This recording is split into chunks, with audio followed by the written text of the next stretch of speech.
wabarakatuh. Perkenalkan, nama saya Rahman Stianikrum. Saya dari Rombel 4 PGSD PPG Perjabatan tahun 2022. Di sini saya akan mempresentasikan pemahaman saya terkait dengan topik 1 sampai dengan topik 3 ada pembelajaran berdiferensiasi. Kita mengetahui bahwa siswa di setiap kelas itu memiliki karakteristik yang berbeda-beda. Nah, dengan adanya karakteristik yang berbeda, maka seorang guru harus mampu menyusun sebuah usaha untuk mengakomodir segala kebutuhan siswa tersebut. Nah, maka dari itu muncullah pembelajaran berdiferensiasi.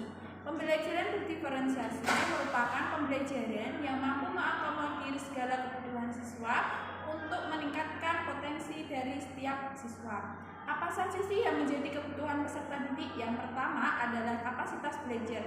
Kapasitas belajar adalah kemampuan awal dari peserta didik untuk menerima materi. Yang kedua adalah minat. Minat merupakan dorongan bagi peserta didik untuk mengikuti sebuah pembelajaran. Yang ketiga adalah profil peserta didik, bisa mengikuti gaya, bahasa, keluarga, kemudian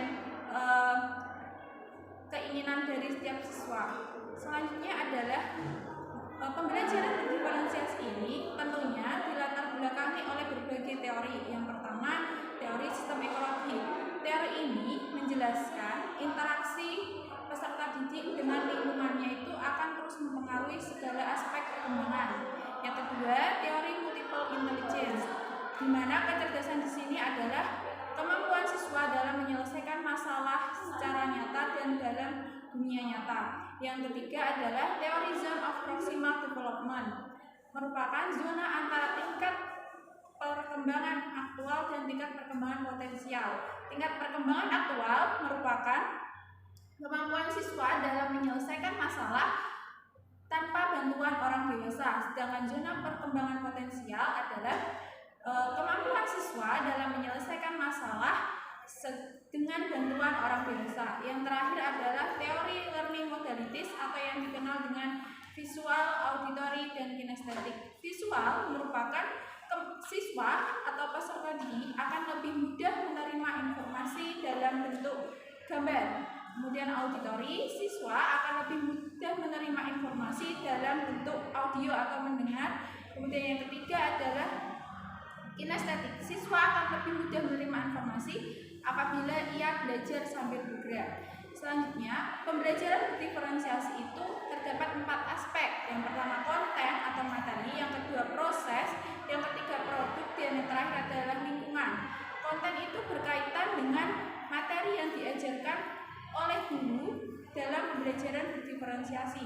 Kemudian yang kedua adalah proses. Proses adalah kegiatan belajar mengajar yang ada di dalam kelas. Nah, dalam proses pembelajaran berdiferensiasi ini ada kaitannya dengan topik ketiga, yaitu strategi pengajaran. Jadi dalam proses dibutuhkan sebuah strategi pengajaran. Strategi pengajaran dalam pembelajaran diferensiasi ini ada 5. Yang pertama, strategi pengajaran langsung, di mana strategi ini guru lebih menekankan pada penyampaian proses materi sehingga materi yang diterima oleh siswa lebih optimal. Yang kedua, strategi pengajaran tak langsung, yaitu strategi di mana seorang guru hanya sebagai fasilitator dan siswa itu yang secara aktif. Jadi siswa merupakan jadi siswa harus lebih aktif mencari pengetahuannya.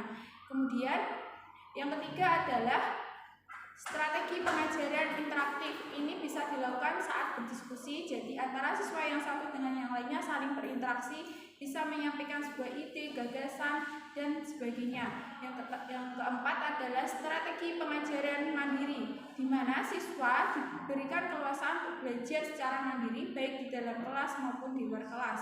Kemudian yang keempat, strategi pengajaran berdasarkan pengalaman. Jadi guru mengajarkan materi pembelajaran sesuai dengan pengalaman yang didapat oleh siswa. Selanjutnya adalah produk. Produk merupakan hasil karya dalam pembelajaran berdiferensiasi. Itu bisa berupa presentasi, tugas, sebuah pantun, pertunjukan, hasil tes, dan sebagainya.